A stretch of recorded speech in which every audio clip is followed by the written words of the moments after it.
રાજકોટમાં નવરાત્રી દરમિયાન થયેલ બબાલ બાદ કોંગ્રેસના નેતા ઇન્દ્રનીલ રાજ્યગુરુ અને વિશ્વ હિન્દુ પરિષદ સામે આવ્યું છે. વીએચપી નેતા ધર્મેન્દ્ર ભાવાણીએ ઇન્દ્રનીલ રાજ્યગુરુએ એક જ કરારો જવાબ આપ્યા છે. રાજકોટમાં રાહણ દહનમાં વીએચપીના નેતા ધર્મેન્દ્ર ભાવાણીના નિવેદન બાદ રાજકારણ ગરમાયું છે. વિશ્વ હિન્દુ પરિષદ આયોજિત કાર્યક્રમમાં વીએચપી નેતા ધર્મેન્દ્ર ભાવાણીએ ઇન્દ્રનીલ રાજ્યગુરુ અને જિગ્નેશ મેવાણી દ્વારા પ્રહારો કર્યા હતા. તેમણે કહ્યું હતું કે જો આ નેતાઓને મુસ્લિમોથી પ્રેમ હોય તો તેની પાછળ ખાન લગાવી દે. દેશમાં તેઓ જીતી શકે છે કારણ કે હિન્દુઓની જનસંખ્યા 100 કરોડ છે. જો તેમનામાં તાકાત હોય તો કાશ્મીરી ઘાટી અને મુસ્લિમ બહુમતી વિસ્તારમાં જઈને ચૂંટણી જીતી બતાવે. મુસ્લિમો નવરાત્રિમાં એકલા આવે છે, તેના મહિલાઓને સાથે લાવે તો સાચું કહેવાય. मैं इंद्रनील राजगुरु को कहना चाहता हूँ, मुसलमानों से ज्यादा प्यार है तो जाइए कश्मीर घाटी में, जाइए अहमदाबाद के जुवापुरा में, जाइए बम्बई के भिवंडी में, जाइए राजकोट के मुस्लिम कस्बे में. आप कॉर्पोरेटर तक भी नहीं बन सकते. 100 करोड़ हिंदू है, इसलिए जिग्नेश मेवानी तुम्हारी और इंद्रनील राजगुरु की राजनीति चलती है. इसलिए हिंदुओं को मान सम्मान देने का शुरू करो.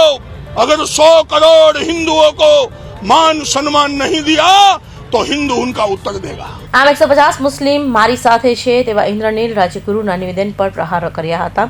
ત્યારે તેના જવાબમાં ધર્મેન્દ્ર ભાવાણીએ સળગતા સવાલો કર્યા હતા. તેનો જવાબ આજે ઇન્દ્રનીલ રાજ્યગુરુએ આપ્યો છે. ઇન્દ્રનીલ રાજ્યગુરુએ ભાજપ અને વીએચપી દ્વારા પ્રહારો કરતા કહ્યું કે નકલી હિન્દુ નેતા જ હિન્દુ માટે આવા નિવેદનો કરી શકે છે.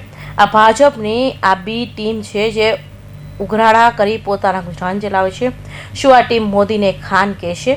આ એક ગુંડા ટોળકી છે. ભાજપ આ લોકોને પ્રોત્સાહન આપે છે. આ ટોળકીને ગાયોના નામે ઉઘરાણા કરે છે. મોદી સરકારમાં સૌથી વધુ ગૌમાંસનો નિકાસ થાય છે. આ ટોળકીને તકલીફ પડે ત્યારે આવું કરે છે. આ ટોળકીને મેં ખુલ્લી પાડીને નબળી પુરવાર કરી છે.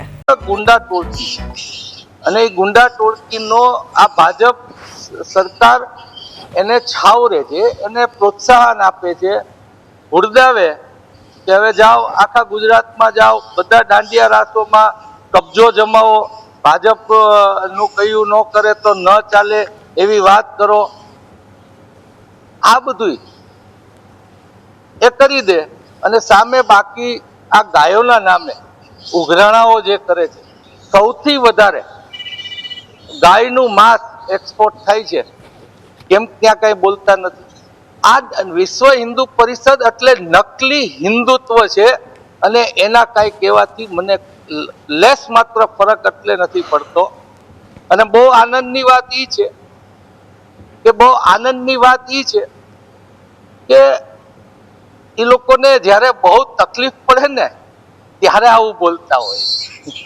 અને એનો મતલબ એ થયો કે એની વાસ્તવિકતા કે એ દમ વગરના લોકો છે, એ વાસ્તવિકતા મેં ગુજરાતને દેખાડી દીધી.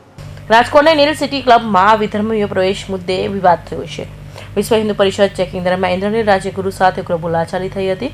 ઇન્દ્રનીલ રાજ્યગુરુએ વિહિપના સભ્યોને ભાજપના માણસો ગણાવ્યા અને 150 વિધર્મીઓ છે તેવું કહીને સામનો કરવાનો પડકાર ફેંક્યો હતો.